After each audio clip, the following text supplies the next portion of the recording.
याद रखिए, उसका पहला दिन वहां बीता जहां पर शिट पड़ी रहती है, और उसका अंतिम दिन लकड़ी पे बीता था। हर दिन उसने परीक्षाएं देखी। आप में से बहुतों का तो जन्म भी एसी हॉस्पिटल्स में हुआ होगा, एयर कंडीशन हॉस्पिटल्स में। 100% मैं कह सकता हूं ये बात। आप में से बहुतों का जन्म तो ऐसे अस्पतालों में हुआ होगा जहां पर एयर कंडीशन होती है। उसका जन्म यहां वहां नहीं हुआ, एक ऐसी जगह पे पड़ा था जहां पर टॉयलेट बदबू आती है, वहां पर जहां पर भैंसों का, गायों का एक गोबर पड़ा रहता है। उसका जन्म भी वहां हुआ था और उसका अंतिम दिन गुजरा था लकड़ी पे। डे 1 से लेके डे लास्ट तक अपने लाइफ में उससे परीक्षाएं देखी, लेकिन मैंने उस जीवन के अंदर एक अजीब बात देखी। वो जीवन स्थिर था, वो जीवन बलवंत था, वो जीवन खड़ा था, वो डरता नहीं था, उसे सुसाइड के ख्याल नहीं आए।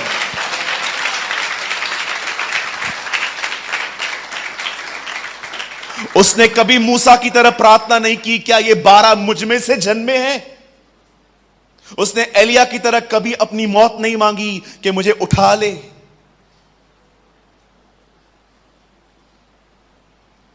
उसने यहोशापात की तरह मूर्ति पूजा पे खत्म नहीं किया। वो स्थिर, बलवंत, सुसाइड के ख्यालों से फ्री, और हर चीज के साथ वो स्टैंड रहता था। जब लोग उसके पास आके कहते थे तो वो अपने सर पे ऐसे नहीं करता था, 2 दिन के बाद आओ फास्टिंग करके बताता हूं। वो जानता था कि वो कौन है और वो किस लिए आया है। मुझे यीशु मसीह के बॉडी के अंदर जो जीवन दिखाई देता है ना, मैं उस जीवन का प्यासा हूं। इवन सारी जिंदगी अपने जीवन का प्रचार करने के बाद उसने पर्व के दिन खड़े होकर कहा, यदि कोई प्यासा है तो मेरे पास आए। किस चीज का प्यासा? यदि कोई इस तरह जीना चाहता है तो मेरे पास आए। उसने सिर्फ और सिर्फ अपने जीवन को दिखाकर उन्हें कहा, यदि कोई इस तरह जिंदगी जीना चाहता है तो मेरे पास आए, मैं उसे दूंगा। सिर्फ और सिर्फ मैं आज एक ही बात के ऊपर जोर देना चाहता हूं कि हमारे अंदर वो जीवन आए, हम स्ट्रांग बने। ओके, मैं चाहता हूं आप सब मेरे साथ बाइबल को ओपन करें। मैं वचन पढ़ के, दुआ करके, फिर मैं इसे एक्सप्लेन करूंगा।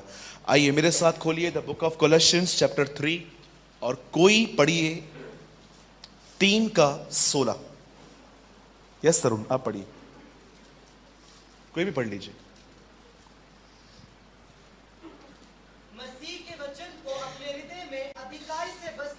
मसीह के वचन को अपने मन में नहीं लिखा है, हृदय में अधिकाई से बसने दो, और सिद्ध ज्ञान सहित एक दूसरे को सिखाओ। अधूरे ज्ञान के सहित नहीं, सिद्ध ज्ञान सहित एक दूसरे को सिखाओ और चिताओ, और अपने अपने मन में अनुग्रह के साथ परमेश्वर के लिए भजन और स्तुति गान और आत्मिक गीत गाओ। ओके,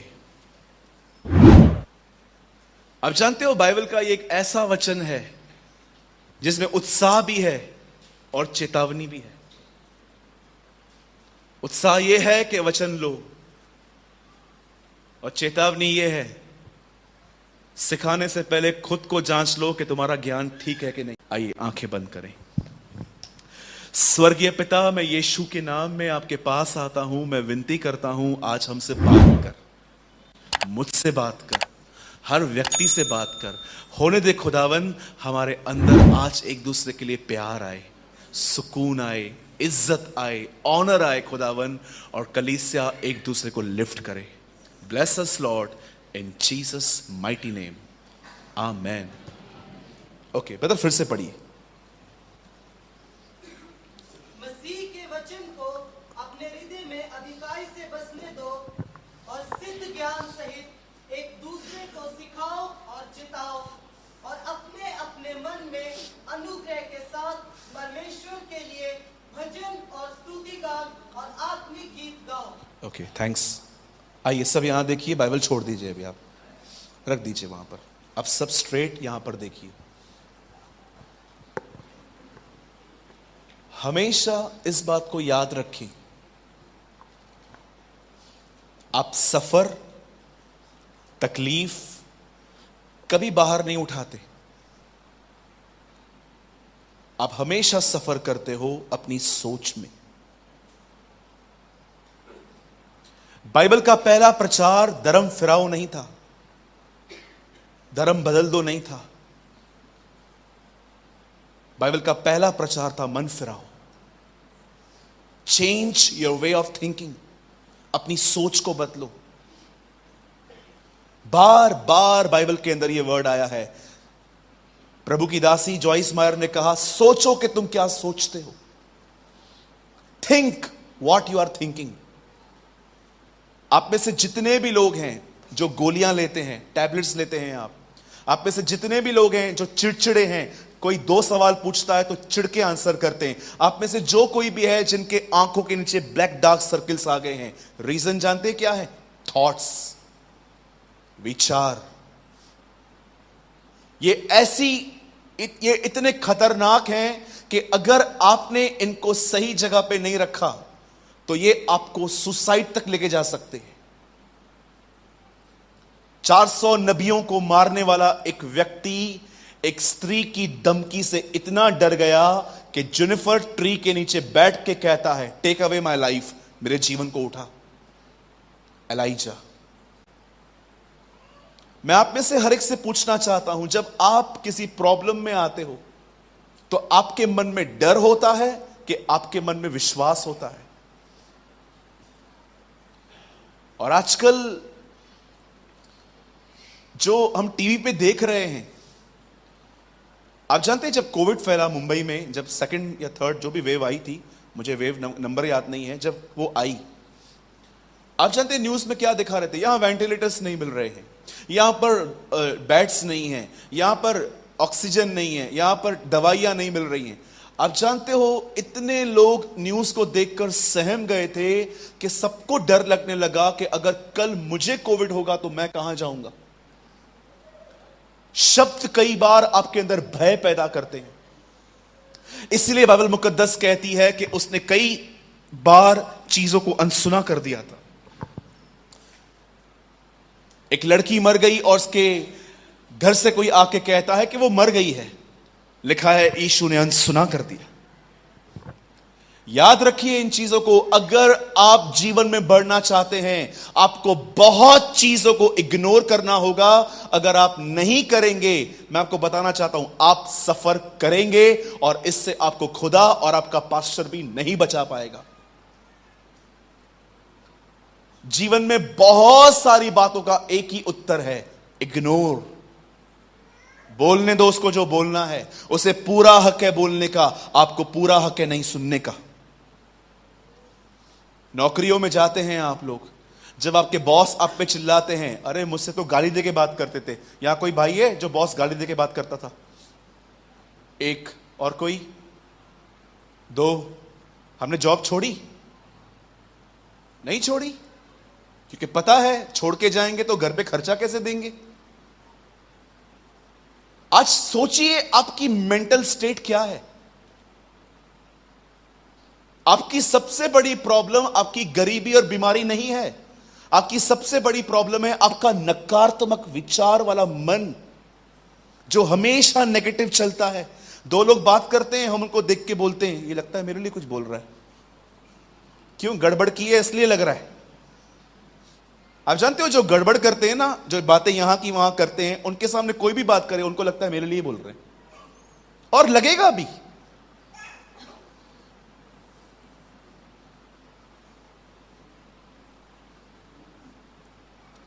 बाइबल बताती है तुम अपने अंदर सबसे ज्यादा जिस चीज को रखो वो है वचन, खुदा का कलाम। लेकिन प्रॉब्लम यह है कि आजकल परमेश्वर के वचन को छोड़ लोगों के अंदर सब तरह की इंफॉर्मेशन है। वो मंडली में क्या हो रहा है, खुद की मंडली के बारे में नहीं पता है पास्टर जी को, उसकी मंडली में क्या होता है उनको बरोबर पता रहता है। कुछ लोगों को, आप कुछ लोगों से पूछो, आपके बाजू वाले के घर में, अरे इधर आओ इधर आओ, मम्मी चाय तो बना, और बैठ जाएंगे 1 घंटा 2 घंटा 3 घंटा। मैं एक दिन अपने घर से नीचे उतर रहा था तो 2 औरतें अपने अपने दरवाजे से एक दूसरे से बात कर रही थी, और मैं जैसे नीचे उतरा तो उसने बोला, भाभी ठीक है मैं जाऊं? चलो जा रहे हैं, धन्यवाद यीशु। मैं 2 घंटे के बाद फिर से ऊपर आया, अभी भी वहीं पर खड़ी थी। भाभी मैं जाऊं? मैंने बोला भाभी जाओ। इनका जाऊं मतलब 1 घंटा और। पति घर से निकला चालू।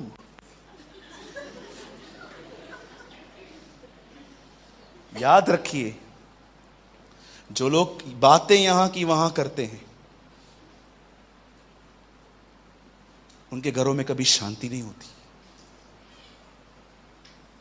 जो सिर्फ बातें यहां की वहां, वहां की यहां, इसने लगाई बुझाई चालू रहती है। मेरी बहनों, ये हैबिट्स छोड़ दो, कुछ नहीं मिलेगा आपको। दानियल की चुगली मारने वाले सब सेवों की मान में गए थे। द बाइबल सेस, बाइबल बताती है अपने अंदर क्या समेटो, वचन। आइए मैं प्रचार शुरू कर रहा हूं अब, और मैं चाहता हूं आने वाले 10 से 15 मिनट आप बड़ा ध्यान दें। बाइबल बताती है आज से बहुत साल पहले एक लड़के को बेच दिया गया। उसका नाम यूसुफ था।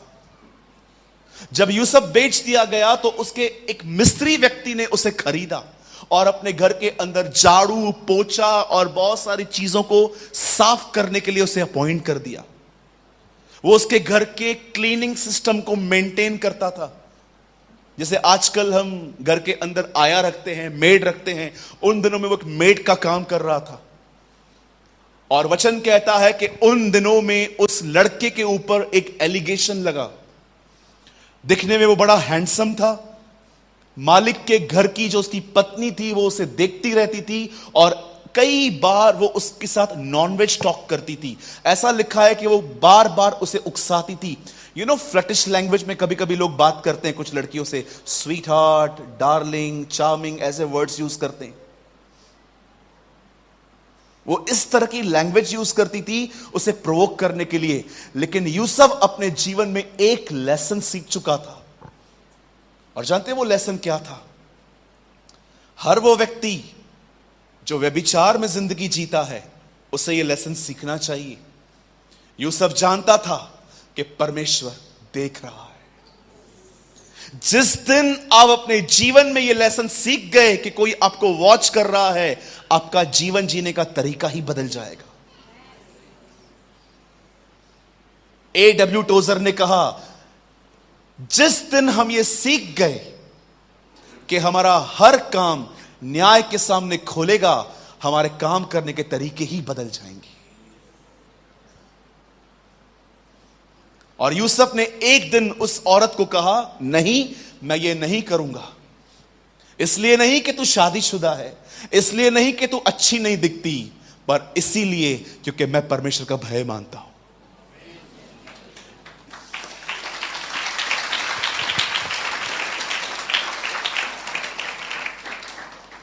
और उसके बाद उस पर बड़ा एलिगेशन स्टार्ट हुआ।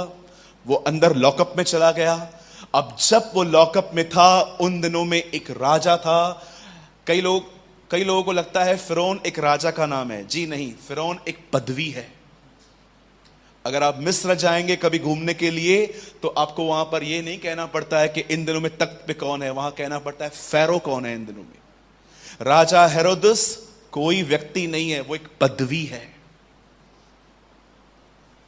बाइबल बताती है जब यूसुफ जेल में था, उन दिनों में फिरौन ने एक दर्शन देखा कि समुंदर में से, पानी में से कुछ पतली भैंसें निकल के मोटी भैंसों को निगल गई, लेकिन उसके बाद भी उनकी फैट जो थी, उनके जो फैट्स थे वो बड़े नहीं, वो उतनी ही थी।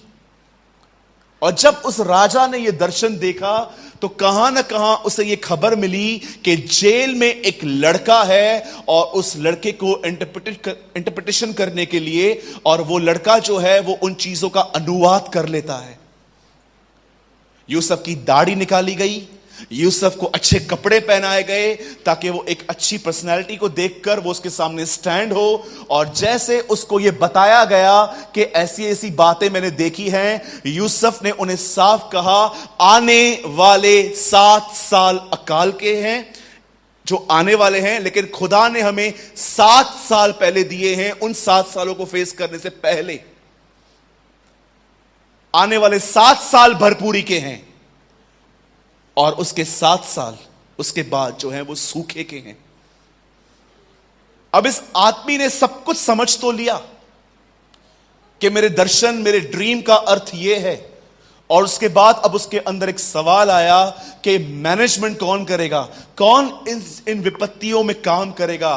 तब उन्होंने यूसुफ के अंदर जो बुद्धि और समझ देखी, उन्होंने यूसुफ को ही अपॉइंट किया कि तू ये सब काम कर। और जानते हैं यूसुफ ने क्या किया? यूसुफ ने सब जगहों से अनाज मिस्र में इकट्ठा करना स्टार्ट किया। इतना उसने अनाज इकट्ठा कर लिया कि दुनिया का हर व्यक्ति जो उन दिनों में अकाल फेस कर रहा था, वो यूसुफ के दरबार में आकर पैसों से अनाज खरीद करने लगा। मेरे भाइयों, मेरी बहनों, मैं क्या आपको समझाना चाहता हूं, जिसने सूखे में मार खाई है उसने भरपूरी में एक्चुअली बटोरा नहीं है। आप जानते हैं, अगर आप अंदर से परेशान हैं, डिस्टर्ब हैं, स्ट्रेस में हैं, तकलीफ में हैं, अंदर ही अंदर कुछ झेल रहे हैं, प्रॉब्लम यह नहीं है कि आपके लाइफ में प्रॉब्लम है, प्रॉब्लम यह है कि आपने अपने सही समय में बटोरा नहीं है।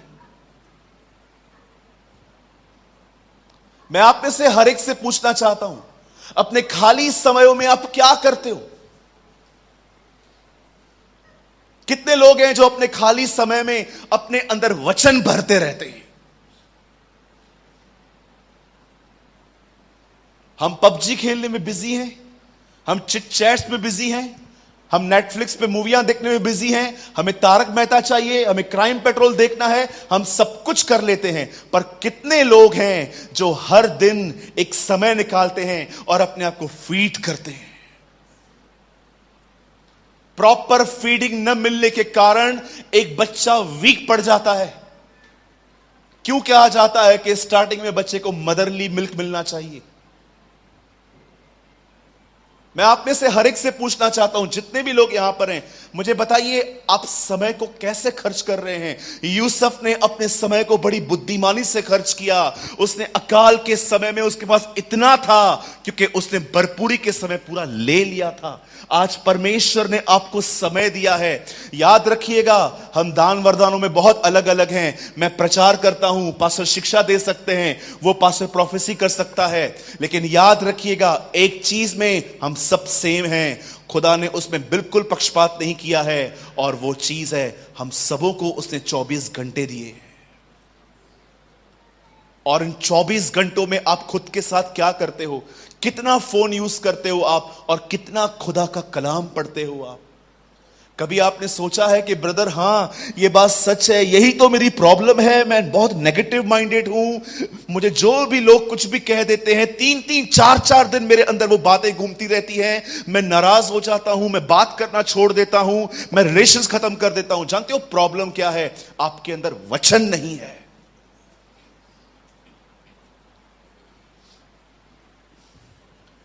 बहुत सारी बहनें जो खूबसूरत दिखती हैं, दिन में 100 बार अपने आप को आईने में देखती हैं। मेरे बाल कैसे हैं, मेरा नोज कैसा है, मेरा मुंह कैसा है। कभी आपने इस आईने को पढ़ा है? यह भी एक आईना है। बाइबल बताती है यह भी एक दर्पण है, और यह तो सच्ची आपकी दिशा दिखाता है कि आप कहां हो। मैं भाई सूरज प्रेमानी आपके सामने गवाही देता हूं, मैं कभी अपना समय बर्बाद नहीं करता। अरे बहुत आसान है इन दिनों में आपको वचन मिलना। मोबाइल खोलो, व्हाट्सएप ऑन करो, ऐसे इंटरनेट ऑन करो, 100 मैसेज आ जाते हैं वचन। मैं आपको सच कहता हूं, आज से बहुत साल पहले इन वचनों को इस तरह पढ़ना मुमकिन नहीं था। लोग पता नहीं कहां कहां जाते थे इन्हें पढ़ने के लिए। आपके पास बाइंडिंग बाइबल है आज, उन दिनों में स्क्रॉल्स होते थे, लकड़ियों में बांध के रखा जाता था, लोग पढ़ते थे, नबी के पास जाते थे। आज आपके पास बाइंडिंग बाइबल है। जब मैं विश्वास में आया, उन दिनों में ये एंड्रॉयड फोन्स नहीं होते थे, बटन वाले फोन चलते थे, व्हाट्सएप वगैरह ये सब नहीं होता था इतना। मैं नया नियम हमेशा अपने पॉकेट में कैरी करता था। जहां टाइम मिलता था मैं उसे पढ़ता था। स्टार्टिंग के 2 साल जो मैं प्रभु में था, मैंने हर दिन 18 से 19 घंटे बाइबल पढ़ी। पढ़ता रहता था। मेरी मां मुझे कहती थी, तेरे ऊपर किसने ब्लैक मैजिक किया है, तेरे ऊपर किसने जादू कर दिया है, तू इस काले किताब को छोड़ता नहीं है। पर उन्हें पता ही नहीं था कि एक्चुअली मेरा पवित्र आत्मा का बपतिस्मा हो चुका था।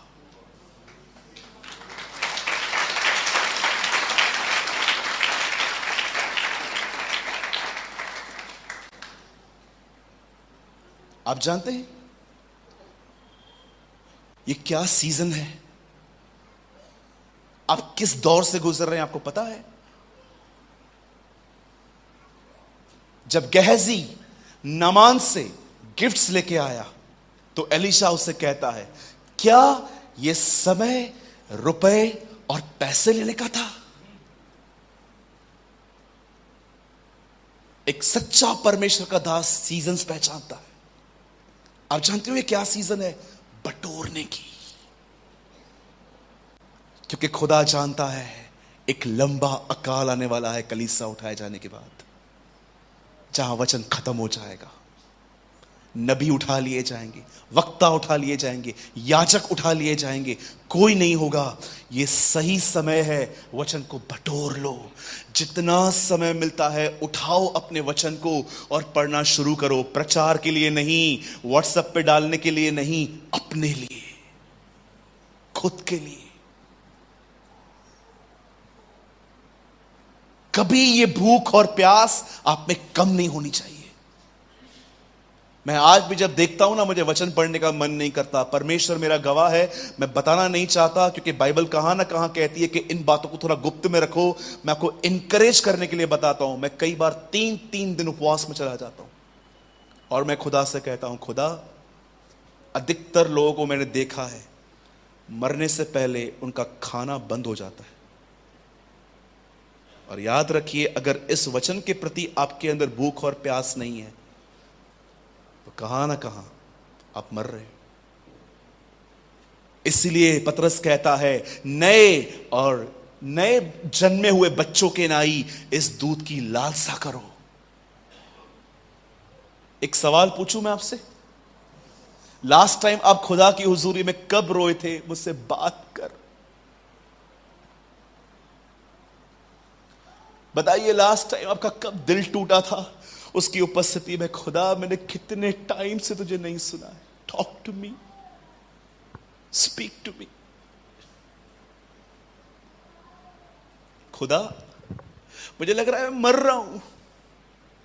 तेरा वचन कहता है मनुष्य तुझे सुनने के कारण जीवित रहता है। उससे बात कर। बहुत सारे प्रचारक भाइयों ने उसको सुनना बंद कर दिया है इन दिनों में, सिर्फ दूसरों को बताने के लिए सरमन्स बनाते। 2020 में मैंने बहुत जूम मीटिंग्स ली थी। आप सोच नहीं सकते हो, मैंने इतनी जूम मीटिंग्स ली, more than 500 in a year. UK, US, Australia, Malaysia, Norway, पता नहीं कहां कहां पर मैंने मीटिंग्स ली। आपको पता है, एक दिन ऐसा आया जब मुझे परमेश्वर ने कहा, सूरज, कुछ टाइम के लिए मिनिस्ट्री बंद कर। और कुछ समय के लिए, कुछ दिनों के लिए मैं थोड़ा लेफ्ट हुआ था, किसी और भाई को मैंने दिया और चुपचाप से मैं बैठा था। और उन दिनों में खुदा ने मुझे बताया कि तू इतना ज्यादा मिनिस्ट्री में फ्लो हो गया है कि तूने व्यक्तिगत जीवन में मुझे सुनना ही बंद कर दिया है। मेरे भाइयों, मेरी बहनों, अगर आप एक पॉजिटिव माइंडसेट, अगर आप चाहते हो कि एक सकारात्मक मन, एक खुशी, एक आनंद, एक शांति आप में हो, तो मैं आपको बताना चाहता हूं, बोना सीखो। मैं कल से स्टार्ट करूंगा, नहीं कर पाओगे। आज उद्धार का दिन है। द बाइबल सेज, जो करना है आज से